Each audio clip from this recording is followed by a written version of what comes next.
You're on the party line with Sarah and Christy. This is I'm on the Phone podcast, where we're healing out loud, sharing culty stories, and laughing at the mess along the way. So grab a coffee, a bestie, settle in, and let's talk. Okay, well, the questions today are kind of big, so I hope you're ready. Go, girl, let's go. I got my coffee. I got my coffee. I've got my Christmas thing on, so I'm gonna have to. Hey, but no, it's great. Nobody cares. Mm-hmm. Look, I have Christmas still in the back. Yeah. So how has it been, like, going through these questions for you? Has it been making you, like, think? It definitely has helped me to think, like, through some of this stuff in order. It's really interesting because when you point blank think about something, like one subject, then it sort of quiets all the flies going on in your head. It's just like so much information. Quiets the noise. Especially when you're trying to work through all of this stuff. Like trying to figure out, okay, when did I leave? And what was I thinking when I left? And what was the, like to be specific timeline?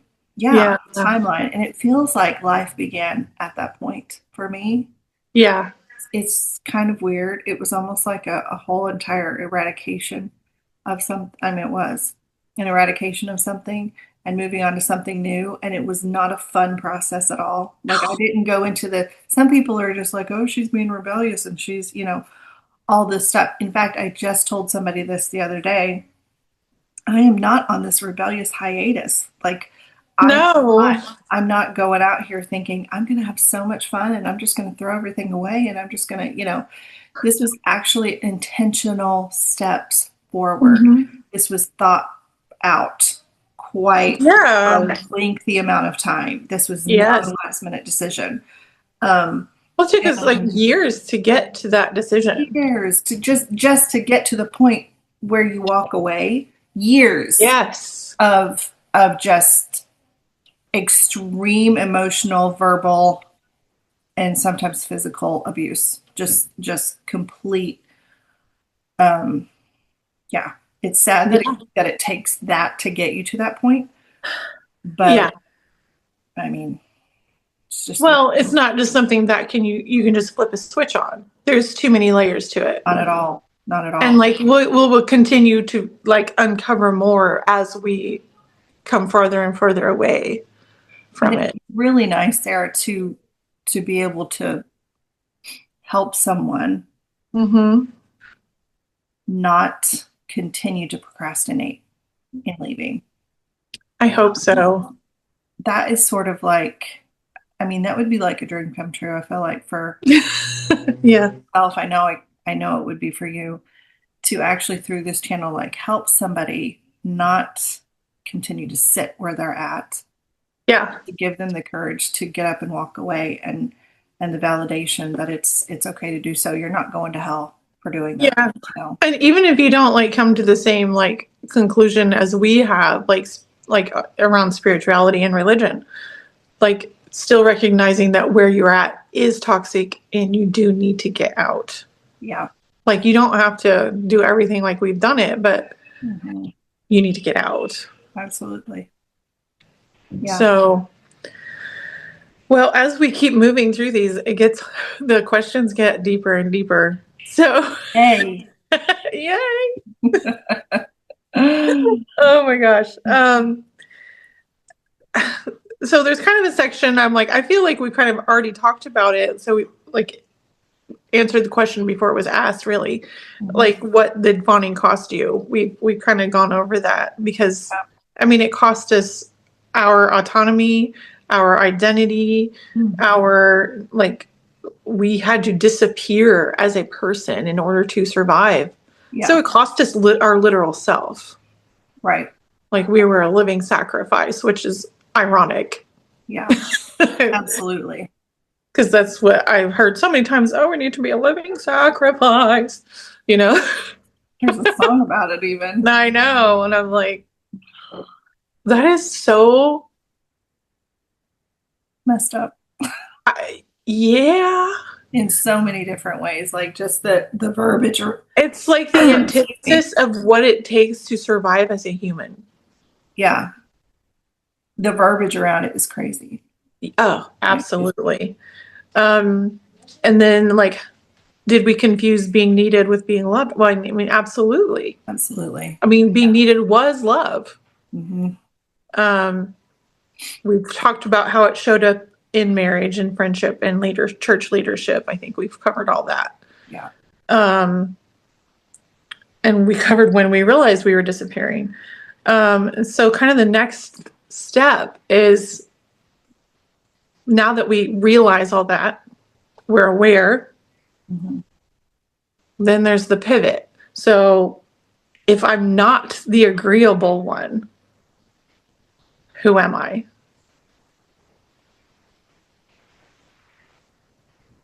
Well, shit. I know, I kind of have like goosebumps. What? Um, Okay, so that is moving towards here. That's moving towards the identity that you're trying to go after. Like, who do I want to be? Who am I really? literally, who am I? Like, who? Oh, that gives me chills because Yeah. That's where we're that's at. that's what we've been doing. Yeah, that's where. Well, I feel like there's been so much wading through the muck just to Mhm. get here. Where, and this can be so fun. Yeah, it This can can be. be a fun It can part also be here, so shitty. and it can be horrible at the same time. It's a bittersweet situation, really, Yeah. because you've been taught your whole life just to hate who you are, really. Yeah. Um, and so we're trying to embrace authentic Our authentic self. ourselves. Yeah, that we were told to tamp down on or to hate or ignore or whatever. Mm-hmm. It's been buried for so long. And it's scary to bring those things to the surface and say that you love them. Yeah. Not only to Yeah. bring them to the surface, but then to say that you love that part of yourself or you love Who you are. accepting one tiny thing at a time, really. Yeah. I don't know. And okay, so I read something I think yesterday, and it was talking about like people, like, so people who like us who are on these kind of journeys where you just, what can happen is that you figure out that, this isn't right. And so you have all these realizations. And so then you go into, and this is, I actually resonated with this way too much. Yes. Because I'm the one who goes out there and I find all the information I can possibly take in. I feel like I could have a master's degree, right? The level of information that I have You find some good in my stuff, though. brain. Yeah. I mean, I do. And it's funny because like I was even talking to my therapist the other day about this, and I was like, I have read so much and watched so much and listened to so much. I actually had to stop Yeah. because I couldn't find anything new. Hmm. Like every time I would read something, I'm like, oh yeah, I already know this. Yeah. Um, I already know this. Hmm. And so I also like to fix things because, I mean, what have we been talking about? Like that was our role, was to like make things better, Yeah. make everybody happy. Yeah. And so now it kind of translates into fixing people, which is also not for like, I can't. It's, yeah, that's a hard one. So, but one of the things, what it said was people who do that, they get stuck in the intellectualization and they don't actually heal. It can actually get worse because you're just stuck intellectualizing everything. And what they never do is accept who they are as they are right now. Okay. That's crazy. And I was like, well, crap. So it's like you cannot wait till you get to a certain place You have to to start accept with, yourself. You have to start with where you are now. Yeah. yeah. See, I've known that for a long time, but that is really hard to put into practice. Really hard. Well, because we want to take it into like, oh, we have to heal everything. And so it's Yeah. another subtle way of saying you're not good enough. Yeah. And Who you are yeah, is not good enough. in reality, you're constantly always healing something. Yeah. If you're growing and learning and becoming, you're constantly healing something, especially if you're our age and Yeah. it feels like you just started a few years ago, Yeah. you know? Yeah. But the healing actually comes in not trying to heal. It's like a whole brain, what do you call it? Oh, Like, it's hard to wrap your brain around. You know? so like where I'm at right now, like I have to be, have to, I am good enough right now. Mhm. Yeah. Oh, a therapist said that to me one time. Oh, really? Yeah. That hit me hard then, and it just hit me hard now because it's Well, like, I feel like where it leaves me when I don't accept myself as I am now, and it's not saying that I'm not looking to improve, right. but if I don't accept myself as I am in this moment, I feel like my internal world is just me on a hamster wheel Hmm. trying to be better. Hmm. And so there's never rest. There's never Yeah. there's never like it's okay to rest, to stop, and to just be. Because like I mean everything we were ever taught was like any value you had required an immense amount of work and no rest. Yeah. Like none. Like it was just constant. I mean, you were living on a hamster wheel because you were also, I mean, you were trying to do the impossible. I feel like that there's also a lot of, I don't know if trauma is the word, but there's also a lot of something around rest. Oh, yeah. Oh, there's a lot Have you of noticed that? what? Have you noticed that? Because I don't know if we Oh, talked about this I'm before. hyper aware of this one. Okay. It's like, I didn't even realize this about myself until recently. Like that the guilt that you feel when you well, have to yes, rest. there's a lot of what's the words? Expectation and beliefs around laziness and what that actually is. Um, like that was a big thing for me. Yeah. And so, like, it, again, I see a lot of these reels that address this, but like one of the things I've seen talked about many times over many different creators and writings is like when you so if you're like just at home say and you're sitting and doing something enjoyable or just taking a nap or something, you're resting, Right. but you hear somebody coming and you jump up and act like you're doing something Yes. because that was the expectation. Yeah. Rest was not allowed. Right. Yep. And I've watched that my whole life. I feel that.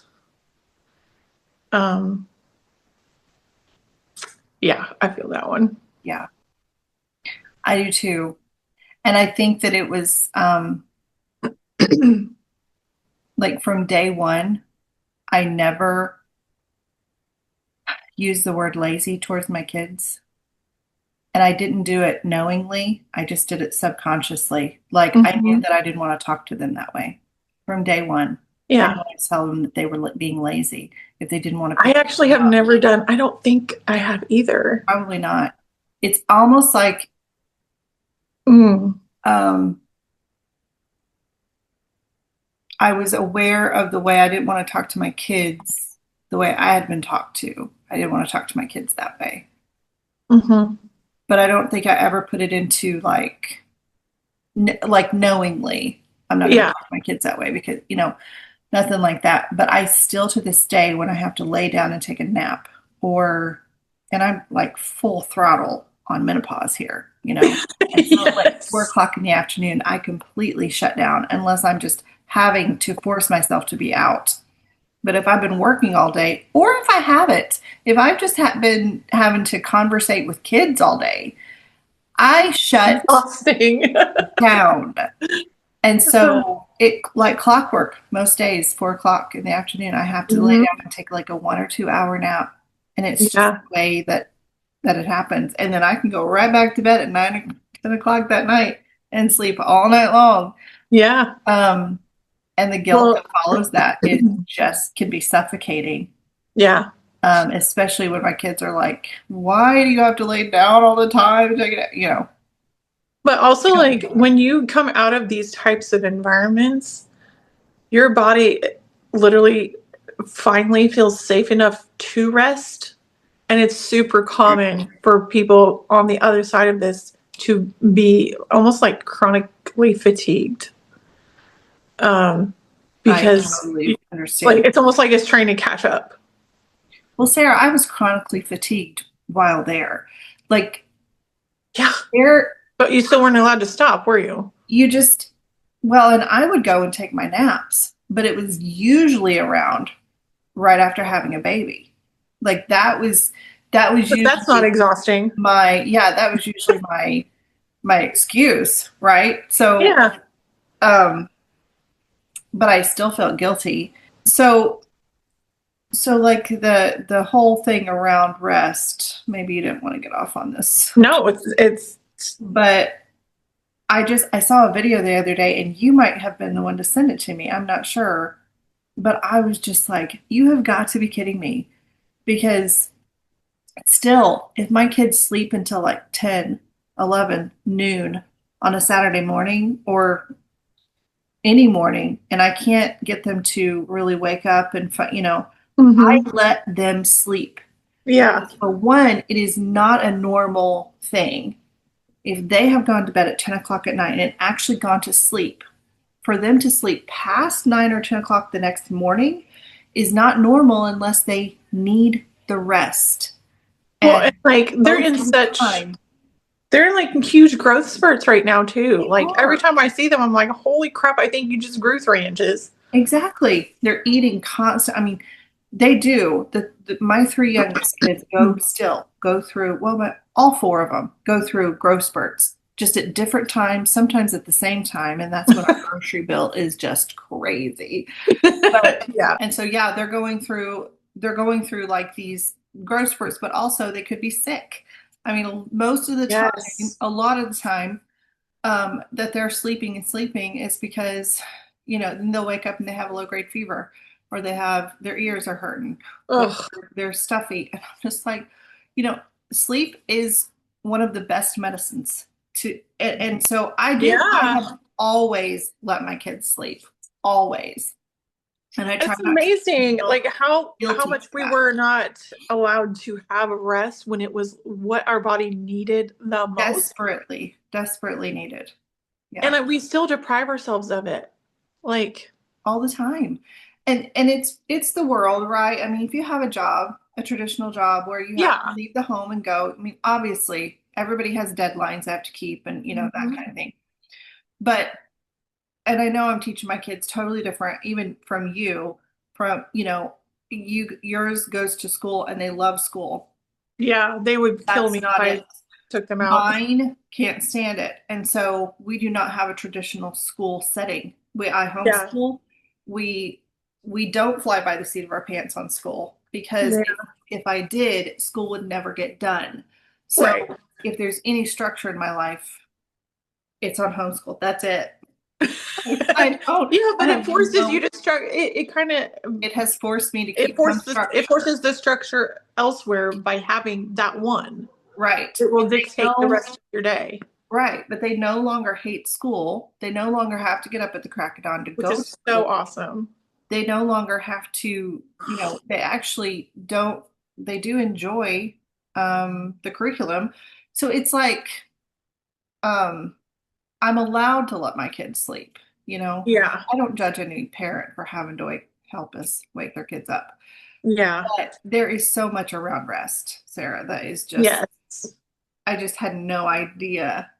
It's probably been 2 weeks since I saw that post, and I was just like, okay, that makes a lot of sense. And since then, if I've had to lay down and take a nap, I'll let the kids know before they start complaining. I'll just let them know I need this, and I need this so that I can Right. be a better parent for you. You want me to have this. Yes.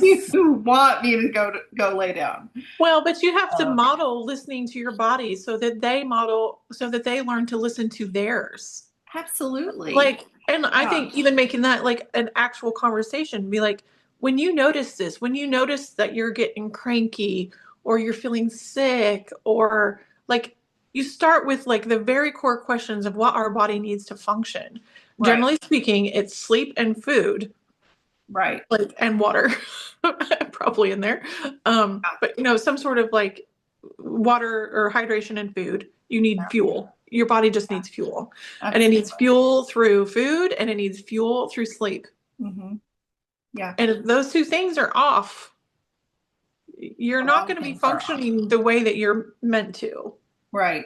Another thing that I have seen used, I don't think I ever did it, but I could be wrong. I mean, I could be forgetting, um, is using sleep as a punishment or going to bed as a punishment.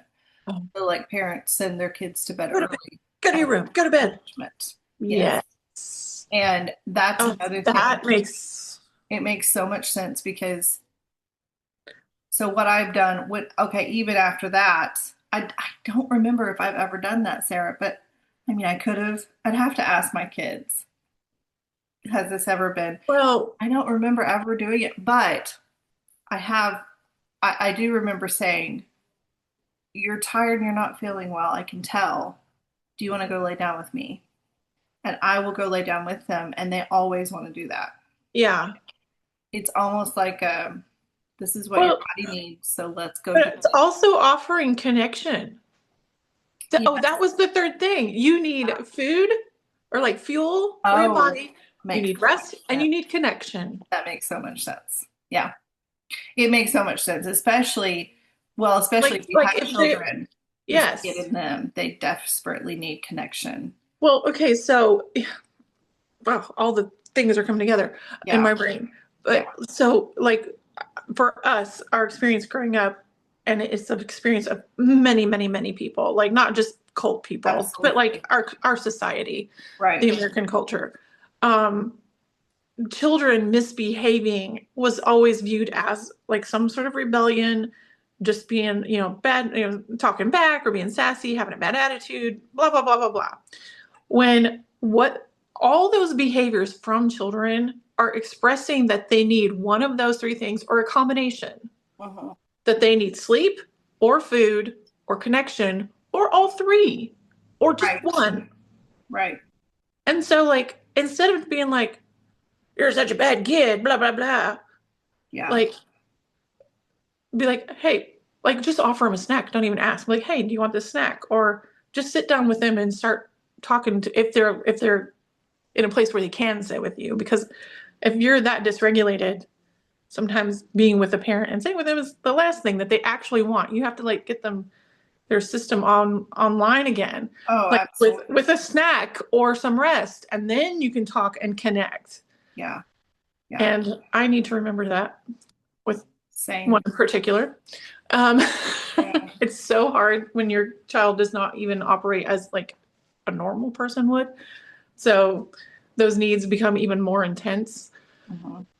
Excuse me. But like you were talking about, like sending children to bed as a punishment or sending them to the room to be alone as punishment. Hmm. And again, neurologically speaking, this is just like so horrible to do. Yeah. I watched this creator, I think it's called Reclaiming Melissa. If you don't watch her, you should. Her stuff is so amazing because it takes it, and this is what I need, like we just talked about, like how I intellectualize everything. Yeah. The way you get past that and the way that you do get like true healing where your nervous system isn't constantly like, a tiger's chasing it, like constantly feeling like it's in danger, Hmm. is to like integrate into your body. And because all of our emotions have got stuck literally in our body because we weren't allowed to express them. And so you have to get out of your head and get into your body and let it out, right? Yeah. Um, but one of the things that she keeps saying, and it's so true, but it's like what fires together, wires together. So when you keep connecting punishment and sleep, punishment and sleep, Yeah. punishment and rest, Constantly. punishment, like, and we have so many messages that were given to us, like in our experience. Hmm. So something that I am going through right now, and it's really hard, and I might start crying. um, but like for females in particular, and it's not just us, but I'm just talking about it because this is specific to us. But like we grew up in purity culture, Hmm. and we got so many messages of, and I'm trying to like put this together the way it should be, but that we were desirable and wicked. Like our bodies were good and bad. Ultimately, they were bad. Ultimately, they were evil. Like things that we had no control over. It was just DNA. Yeah. But we were just so often we had to associate our sexuality with evil. Yeah. And like our sexuality, our existence in a female body, because we had breasts and a vagina, Hmm. made us, we made, like, Nancy Lee DeMoss put it so lovely. Yeah. I can't stand her. Yeah. Um, but she compared our sexuality, our existence as a woman, she compared it to walking into a room full of dry hay, and basically you had the match. Yeah.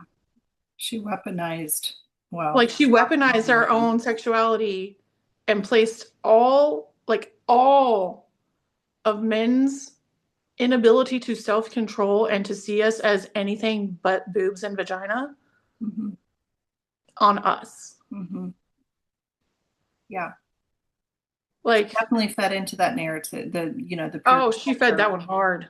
and definitely patriarchy. Like it was all very much,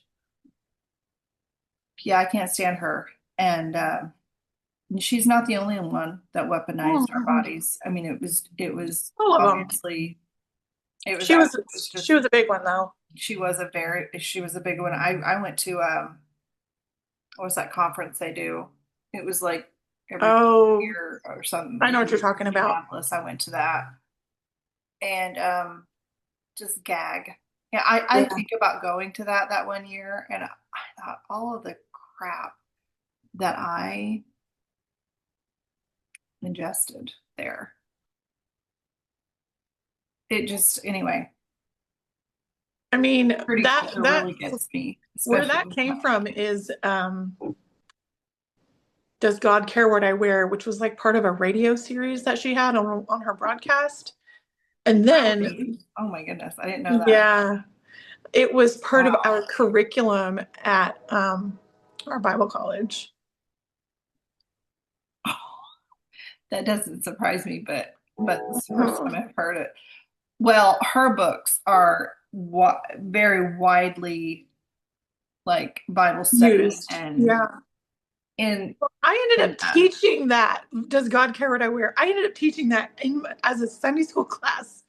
And at one Yeah. of my churches when I was doing all that. Yeah. And of course I believed that. And let me Well, it tell was you, that lies. is a real, She was like, lies women believe, right? yeah. Yeah. And it was lies young women believe. That's when I was So it's really lies triggered. women believe and lies young women believe. She had multiple. Yeah. Anyway, sorry. Which no, Off. also like I found it very interesting that this whole time she was teaching all this stuff about marriage and men and women and how men see women, and basically women are ultimately your body is the problem and you are the problem because you're a woman. Um, Yeah. she did not marry until the last, I don't know, in the last decade. Like she hasn't even married that long. And yet she had all this advice on for married women. Oh, please. Bitch, please. Yeah. I am so I'm just that like, even makes her 10 times like worse. the amount of people they like uplift as experts have literally no training whatsoever in the topic that they're supposedly experts in. That's so funny to me because okay, there was another girl that circulated a lot more low key. Like she wasn't necessarily famous, but she was a therapist. And she didn't marry until she was in her late 40s, early 50s. But from the time she was like freshly out of college to about that time, she had all the advice for young married women. And I was like, girl, Excuse me, and parents with children. Like what what are you talking what about? are we And doing? everybody like came to listen to her, like me included. And she actually became like a good friend of mine for a while. Purity culture is such a touchy subject because Yeah, I am steering my girls or my kids, fully all away my from it. kids, not just my girls, Right. all my kids, so far away from that. That Well, like, toxicity. oh, Because I mean, like in that whole thing, we're taught that our bodies are such this wonderful creation, and then yeah, it's also the most awful thing to exist. yet How dare you? exactly, yet we hold the key to the We're downfall of all men. And I'm like we're like, literally like they refer to us as like the gatekeepers of sex. yeah. And it makes absolutely no sense unless you are uh how do you indoctrinating a whole entire, which is exactly what they have done. And it's not just the CHM, it is Oh that's the no. world at large. That's what's going on literally in the White House right now. I mean, So, as far as like purity culture goes, like there's a lot of like firing together and wiring together of messages that are so damaging mhm, about your sexuality, about who you are as a woman. yeah, Um, and it is really hard, and it's not impossible, but it is hard to come out from that because yeah, you can create new neural pathways. It just takes a while. And you have to like focus on it. yeah, But like create new messages like my body is good. mhm, I mean my body has taken me personally through a whole lot of shit.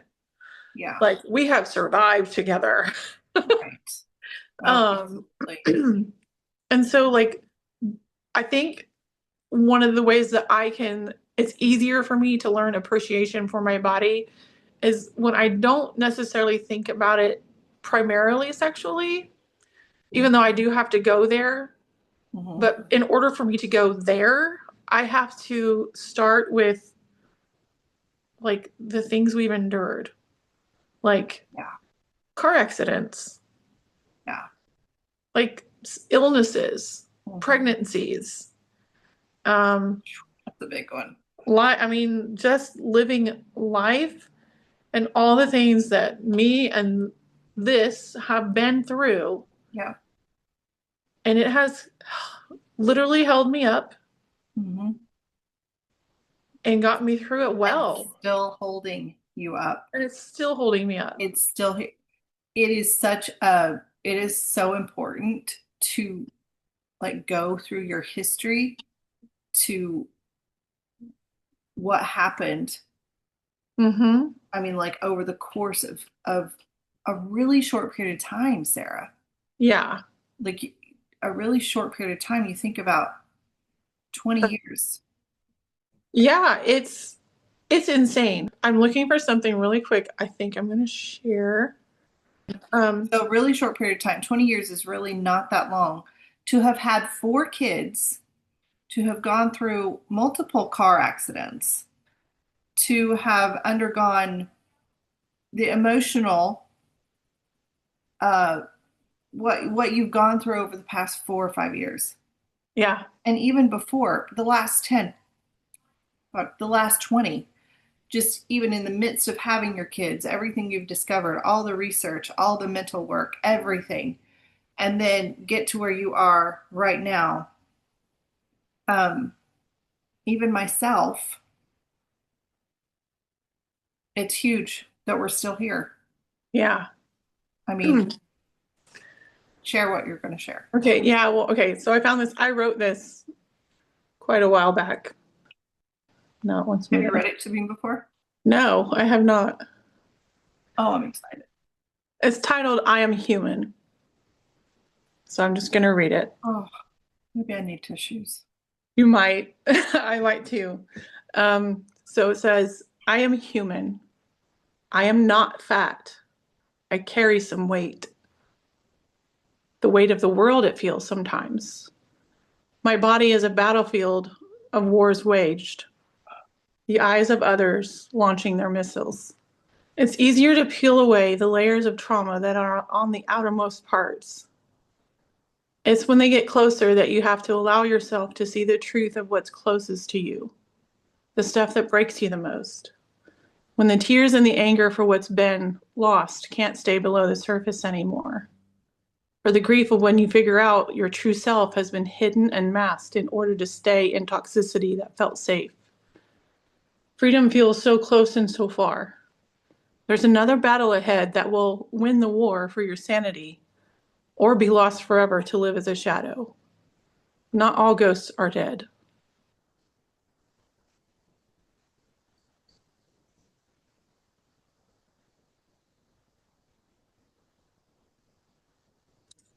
I just, I wrote that.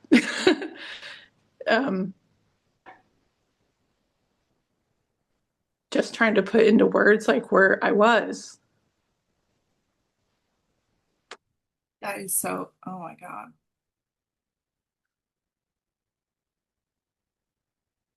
How long ago was it that you wrote that? Let me see. That was August 27th of last year. Amazing.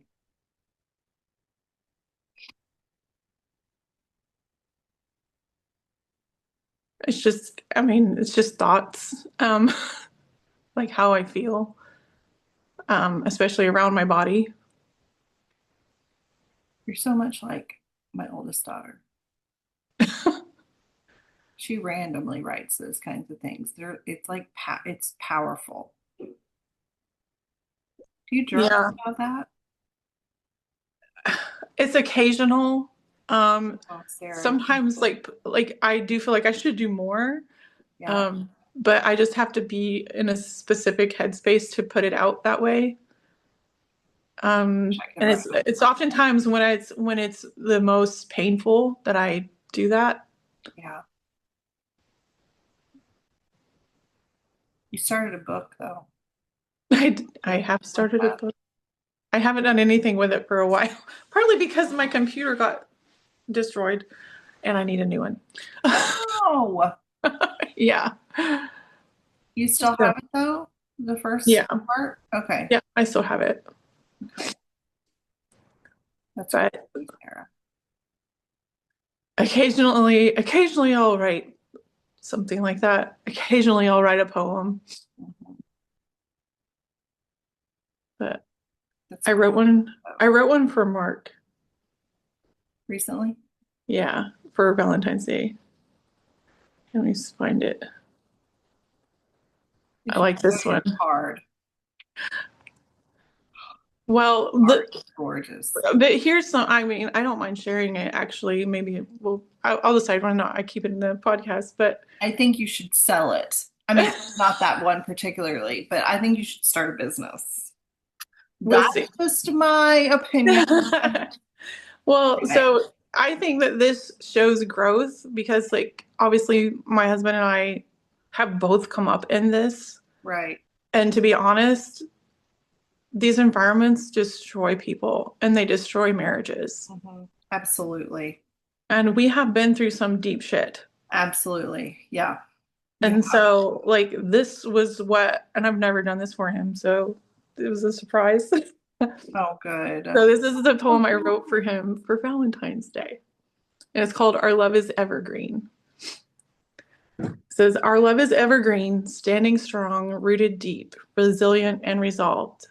Our love is evergreen, winds they howl about. We bow but do not break. We make music of its roar. Our love is evergreen, remaining bright, colored, breathing. Our love is evergreen, a haven in the cold, a beacon midst the bleak, blanketed heavily in snow. Our love is evergreen, remaining steadfast, strong. Our love is evergreen. Time cannot touch it. When all else is gone, our love is still evergreen. That is so pretty, Sarah. I'm like, I'm getting emotional, obviously. What did he do when he got it? He was surprised. He really loved it. It's like you write poems. Oh. Like he's the poet. Oh, is Like, he? oh my gosh, his poetry is amazing. Oh my Like goodness. it's like the kind that I feel like should be published and everyone know his name. See, it just makes you what there's so much identity that he doesn't know about you. Yeah, like we're literally figuring it out. Like we are Know actively each other. working through that right now again. Yeah. And it makes me so angry sometimes because I feel like, I'm 44, he's 43. We've been married this year will be 20 years. Yeah. And we are just now getting to know who we are as individuals and who we are as like a couple now. When you're Because we are not the same people that got right. married. And your identity isn't wrapped up in a movement. Yeah, in a cult. Yeah.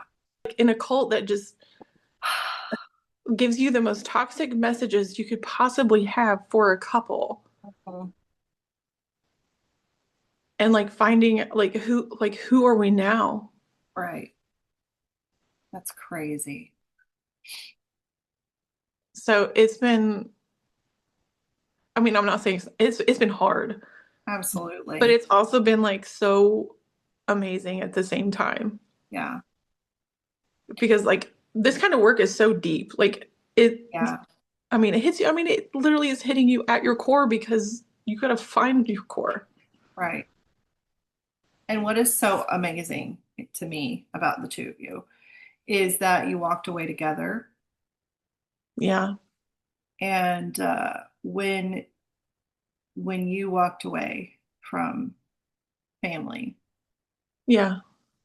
um, he supported you, Hmm. even if he might not have had a lot to say. Yeah. He that speaks volumes. Well, especially if you're comparing it, which I know I don't like to compare, but against like my situation, I guess. Hmm. I know That us is staying together is actually uncommon. very uncommon. Very well for two people to be aligned in walking away from something that they've known their whole life. Yeah. Um, you know, yeah, I think it's very uncommon. And honestly, you don't see a lot of it when the people that you know that have walked away, because I know several women that are single now because they walked away. Well, and a lot of the issue it comes down to is that the reason why they don't stay together is because the men are staying in systems that were like created to benefit them. For them, absolutely. Yeah. And so when you walk away, you like, Yeah. I'm sorry, but the men have to eat a lot more humble pie than they're probably prepared to. Yep. Yeah. Because you have to, like, you do have to take responsibility and ownership of the role you played as a husband and father, which is that of an abuser. Hmm. Hmm. And mothers do too. Like, they trained us to abuse our children. Absolutely. Yeah. So it's not that there's nothing for us to own that way, but it is a lot harder, I think. And I think that's why the men don't come away because of the mindset shift that is absolutely necessary. Yeah. Well, and they stay in that system. Mm-hmm. They are pitied and Yes. they are, I've seen this. They're the victim. So they're the victim. And if you are sorry to say, but a weak ass man, then that's the kind of treatment that you are going to gravitate towards as opposed to owning it and doing the better thing by, you know, I don't know.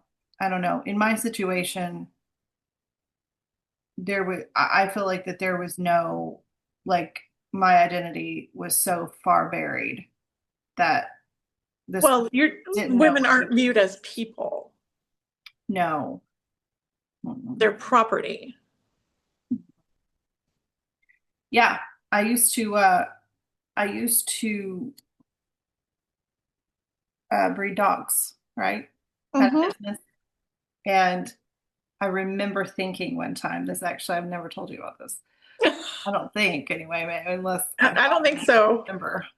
I remember thinking one time when I was like up late at night because one of my dogs we had 8 dogs, 8 female dogs, and two males. And I remember I was up at like 3 o'clock in the morning because one of my dogs had gone into labor at midnight, Mm-hmm. and they really needed to have those babies in a 4 or 5 hour period of time because of the nasal, you know, it was a pug.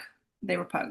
Yeah. Anyway, and so I'm up assisting, and the whole time you never know how many she's going to have because we didn't Right. design that thing. And so I am like sitting with her through labor pains and all of this stuff. And I thought, this is me.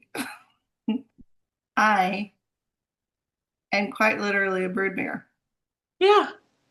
because it is like the carrying on of the family name. Like we're stuck Yeah. with that Old Testament version of the Bible, Old and New Testament, where we have to carry on the family name. So I had to have kids until I got that boy.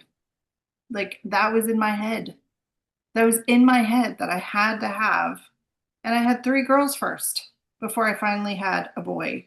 Mm-hmm. I felt like that I was worth something. And that's like the narrative that was in my head. I would never go back and trade my son for anything. Absolutely nothing. And I love every single one of my children. I would never not want them.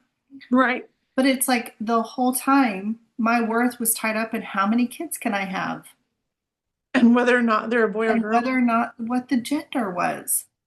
Yeah. Now, like rediscovering everything, Sarah, it's like I'm going to teach my kids different. I am teaching my Uh-huh. kids different. Yes, it doesn't matter what gender you are, you just can be a person. Nope, it doesn't.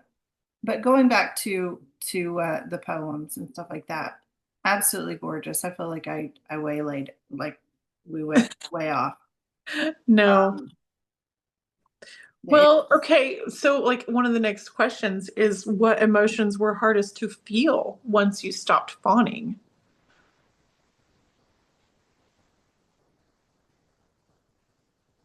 So, for me, one of the things that's really difficult to do is to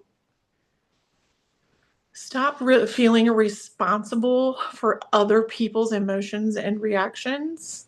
And so you have to like sit in that discomfort of not trying to control their response and their emotions. Mhm. That's really uncomfortable. Yeah, Um, that is but so true. probably what would get me there is that I was feeling upset about a way thing was. And so it goes back to this whole fawning thing where like you have a need, you want to express the need, but the need might make them, well, it might, you don't know. It might make them upset. It might make them respond negatively in some way. Mhm. And so, like just learning to express a need was like so scary. It's like terrifying. So, like, you're just sitting in this fear. Yeah. And again, like to retrain your brain, like you have to be able to do this thing many, many times with a positive response so that you can fire together and wire together that expressing a need is not dangerous. Yes. Yeah. That's crazy. Yeah. Oh my goodness. Just the inability to even just say, like, you think about it, just And I'm talking like telling little people what you stuff. need. Oh, tiny, the most minute things. I actually have a story about that. This might not be a really good story to share because it's kind of gross. Um, but we were talking about like I'll share it and then you can decide whether or not you're gonna. Okay. We were talking about like just our basic needs, like feeling guilty Yes. expressing our basic needs. I remember sitting in the dentist chair one Mhm. time. This was right after I had my last child, my son. And I'm uncomfortable because I just had him like 2 months prior, and it took my body a while to get back. 2 months But postpartum is rough. yeah, it is very rough. And I had this scheduled because I knew I had like a cavity and it was hurting and I needed to get it. When when you're uncomfortable anyway, generally just because of Yeah. that, then you want to get that taken care of. And so Hmm. anyway, I'm sitting there and it was like the second visit, they're actually putting the filling in. Oh, But they had told me not to floss on that side that they were putting the filling in because I had a temporary on there while oh, I was coming back. And so, but they had to drill the tooth more anyway. It was causing a lot of bleeding because I yeah. had not been flossing. Yeah. And anyway, so it was causing a lot of bleeding. But the nurse forgot to, like, I don't know if she wasn't paying attention or what the deal was, but she was not suctioning at the time. Oh, I hate So that. if you can imagine, like I had all of this building up, and I was like, "What am I supposed to do? Should I tell her, please help?" And I thought I'm gonna have to swallow all of this, and I'm gonna get so sick. Yeah, that's why I said it. I honestly cannot believe that I even thought about doing that. I should have like been touching her or I couldn't talk. Like you just raise your hand. Like, Yeah. Finally, the dentist noticed and told her, "Hey, suction her out, like help her." He was irritated. And and it happened, but I have thought about that several times since hmm, then and thought, why didn't I feel like that I could say something? But that is like my kids are there. And yeah, I've told them before, do not suffer. Do not suffer when someone else has the ability to help you. yeah. Asking for help is not a bad thing. No, Telling somebody what you need is not a bad thing. Telling me what you need is not a bad thing. If they refuse to help you, that's a whole other situation. But it right. doesn't mean you've done anything wrong. Like, Yeah, get this idea out of your head that you are not worthy of help I don't know, Sarah. It's like the most, it can be the most debilitating thing, especially for kids. Well, it causes a lot of like hyper independence. And so, like, it shows up as adults in very harmful ways where we don't allow ourselves to be helped, even though people are offering. Um, Right. like, Absolutely. it like feels it's to like, because I experienced this as well. I am very hyper independent because I always had to be. Like, if I wanted anything done, I had to do it myself. If I wanted to get Yeah. anything, I had to do it myself. If I didn't know how to do something, I just had to freaking figure it out. Yeah. Like, no one was gonna come help me. No. And we do And figure it out, so right? that's how Like, I have lived my life, was like, well, I if I don't know a thing, I just go figure it out. yeah, And absolutely. so it is very difficult for me to ask for help. Yeah. Um, and like, especially when it's stuff that I think it's more difficult. I feel actually humiliated when I have to ask for help, um, which I have not explored entirely. Mhm. But it's like, if I have to ask for help, then I'm failing. Yeah. Yeah. If you have to reach out and ask somebody for, and it doesn't even have to be like money related, Yeah. a drive to the store because you've got a flat tire. That's happened I to me. mean, like, You know? I've been in so many situations where I had to because there was no other option. Mhm.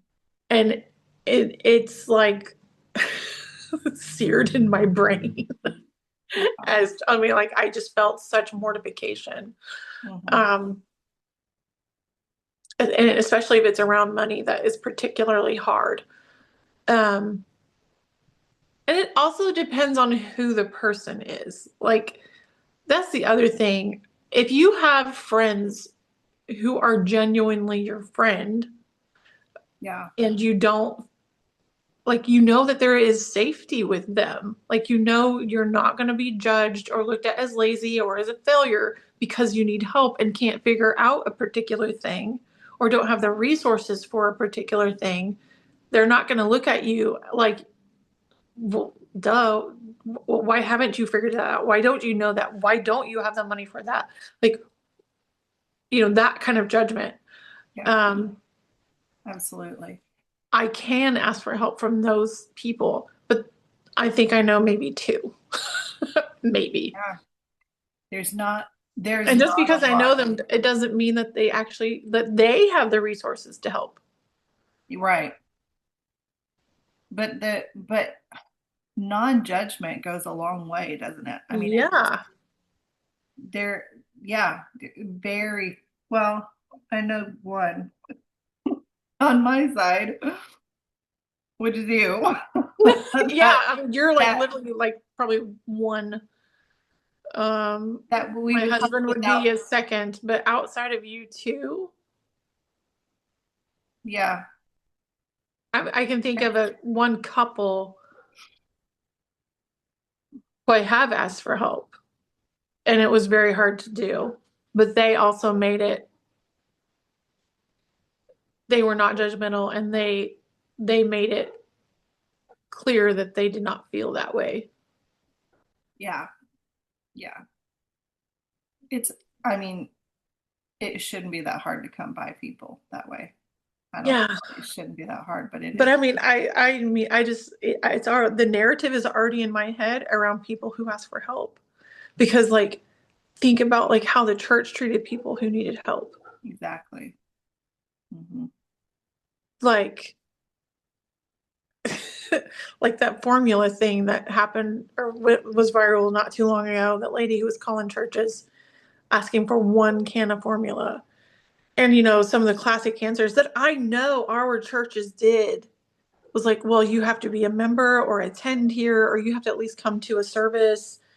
Like, there was always these conditions. And I'm like, Yeah, it's a baby who is starving. yeah, Buy her the $20 can of formula yeah. out of your own damn pocket if you've And got it. no questions asked. Like you Absolutely. don't need like a person doesn't need to be a part of your church or believe certain things for you to have any qualms about feeding a baby who is starving.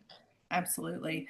And the way that that like, but I'm very familiar with that. Like, Yep. not on the girl side, on the church side. I'm very Yeah. familiar with the way that people in the church feel about towards people that have to have help in that way. And it was very much a part, like, if people asked for help, whether it was gas money or pay their grocery or pay their utilities or whatever, because they came Yeah. at us from all sides. Yeah. Then it was, well, sure, but I want to see you on church this Sunday. I want to see you in church this Sunday. It was always with strings Like attached. the church we went to, like they made them come to a service before they would give them the money. Yeah, sometimes that was it. And you would get people in the church that way, absolutely, but they would not stay. They would not stay. As soon as Well, they I'm like, got, you're already humiliating them by making them come to the service where they're going to be looked at and judged. And we all know why they're there because they announced it yeah. like And prior to them being there. I But get that people live off the church, so to speak. I mean, there maybe people like we did have some that would only come when they needed something, but at the same time, look, yeah, they had their side, but look at our side, Sarah, like that the church's side. We always looked at them and thought they were the ones that had the problem, when in reality, we were the ones that had the cult mindset. We were trying to trap them. That was entrapment. Like, it we were trying to was. trap them, and sort of like Yes. we were trying to lure them into a relationship with Jesus. Like, yes. You want to, What oh, are we what are we doing? It's like, I mean, it was like you want what to is talk that? about like coercive control. Oh my Yes. goodness. Like, I mean, that is so cult mindset crap. It is like, and no wonder. I remember this one particular family. They had like two kids together and they lived together. They weren't uh-huh. married. Uh-huh. And from about the time they showed up, they were told that in order to be correct, they had to not live together. And they were struggling, like majorly financial struggles. Yeah. They were struggling in their marriage, or not marriage, in their relationship. And it was all from just life stuff. And Yeah. then you throw in this church who thinks they know all there is to know about their life. Yes. And Because attending this church and changing your clothes will make this all better. yeah. And so, in order to, I think, stay with it, because they liked us, we liked them. But in order to stay with us and to receive the help that we offered, they felt like that they had to get married. And so they did. They got married. It was not a year later, they were divorced and they are no longer together. So what did that prove? And there was a time where the man moved out and she had a 1 year old little boy. They had a 1 year old little boy and she was not well physically. Like, she was just sick. And I remember going to see her and she was just sobbing because her boyfriend Uh-huh. was not there to help her. Well, yeah. Needed to be She there. needed the support. She needed the support. So, I mean, I remember thinking, well, y'all shouldn't be living together. It's a sin. And I'm like, now I think about that and I'm just like, who am I to say they were exclusive to Yeah. each other? Like, they weren't dating anyone else. They had a family. Yeah. And the church came in and it was just another wedge between them. Like, Ugh. anyway, I don't know how I got on that, but it is just so. frustrating. And anyway, we probably need to wrap up. I don't know if you had any more questions or Um, well, I mean, there's a couple left. And I think we can get through them quickly, but we can decide whether or not to keep it or not. But did people push back when you changed? oh yeah. Yeah, Uh, understatement. oh yeah, Yeah. everyone pushed back. Um, even my kids in some ways because they were confused Hmm. about a couple of things. And I think some people think that, like confusion in kids is always a bad thing, and it's not. So I was able to walk them. Not if you help them understand. Yeah, exactly. I was able to walk them through like part of my mind process, like what we were. I tried not to overwhelm them, but it changed for us pretty overnight, especially visually. Yeah. But most of the time they were just relieved. Yeah. Um, but I was trying to steer them away from this fear mindset. And Hmm. so, but yeah, I had pushback. I had pushback from everyone in my life except for you. What about you? Um, for sure. I um got a lot of pushback just because of the campus we were on. So there was a lot of conversation behind closed doors about me that my husband had to pass along just out of Yep. duty.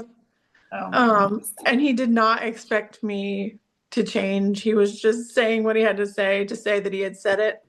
Um, and he made that clear.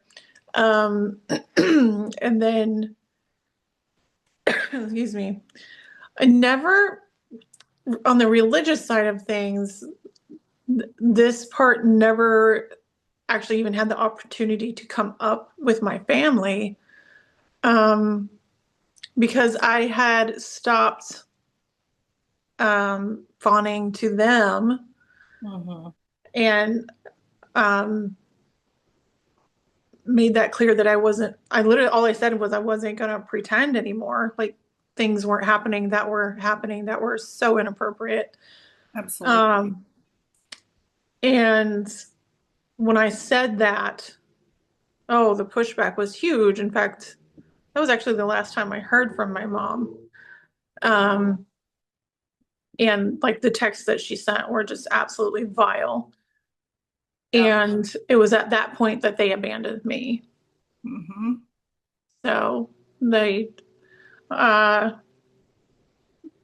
like me not just being compliant and crawling back on my knees saying that I was wrong, to actually have needs and feelings and all that kind of thing, all that was misinterpreted Yeah. and just reframed as them being the victim and me being the bad guy. There Absolutely. you Yeah. go. It was, we just, it felt like that the first step was the scariest, like jumping into Oh, both feet. it's so scary. I mean, like for me to say that I wasn't going to pretend anymore Mhm. literally left my entire body shaking for hours. Oh yeah. Hours. Like it's one of the worst feelings I've ever had. Yeah. And the fact that like something so simple couldn't be received Hmm. at all. Hmm. And that even at that point, things had been so twisted and things had been said to you that were just like, I mean, we've talked about this, but that was like the final nail in the coffin. Like I knew that eventually, like I couldn't do it anymore. I hadn't got to that place yet because we were going through so much other things, Hmm. like just with like my son's health and then with the campus and us leaving it was extremely chaotic and exhausting. Like we were like looking at potentially being homeless. Um, so like my husband's trying to find a job and like everything literally comes down to the last second Hmm. of us even having a home and my husband having a job. Right. Like everything, I mean, like we're talking last second. Like I didn't know what was happening from day to day, what our future was Yeah. from day to day. Yeah. And in the middle of that, I find like something had to give. Right. And I finally said, I can't pretend things are okay. Yeah. It was sort of like it was all coming in on you on all sides, and you had Oh, to do every side. something And to yeah, but relieve the that made pressure. me the bad guy. So Yeah. here we are. Yeah.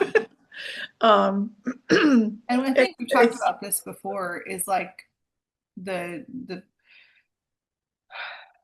when the wheels start turning in your head to do these steps, then at some point in time you have to be okay with being the bad guy because it's just gonna it's well, inevitable. because It's gonna happen. I can't control how other people think about me, how they want me to be, like the role they want me to play in their life. Right. Because that's what all it was. It was they wanted me to keep being their own narrative, like following their narrative. Right. And for me not to do that, I mean, and I know I'm very much giving very surface level information here, like Yeah. extremely surface level.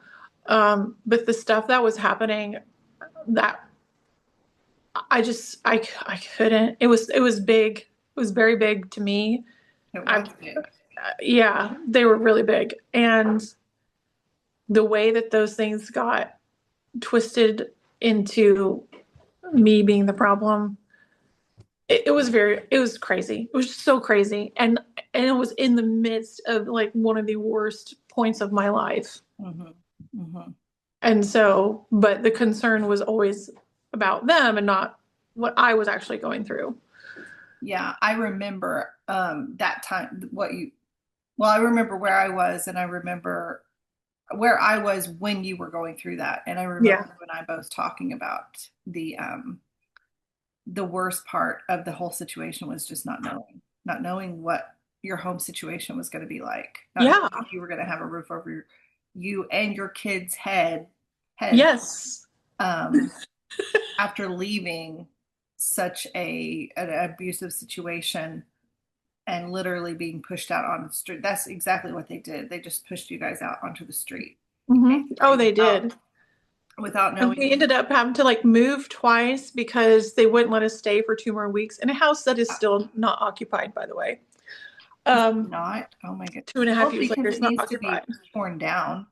That house Probably was a death trap. mold mess. Oh, it was Yeah. awful. But yeah, But yeah, I just remember thinking, like talking to you about like the worst part was just this like I felt like I was in a gut. constant state of limbo. I had Yeah, no well, idea you what were was coming. constant, and it is the worst part. It's just like not knowing what's coming is your life is just like turned upside down in such an Yeah. upheaval. It was so, And it wasn't yeah. just one thing, Sarah. It was like his job and your job, like, and the kids' His job, school. my job, And my son's health, yeah, a place to live, and then, my family on top of that. mhm, Um, and it was just like at every level, the worst possible things were happening.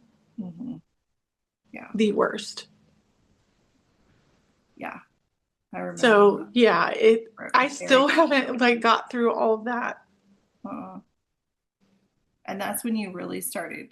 One of around that time, you really started crocheting, wasn't it?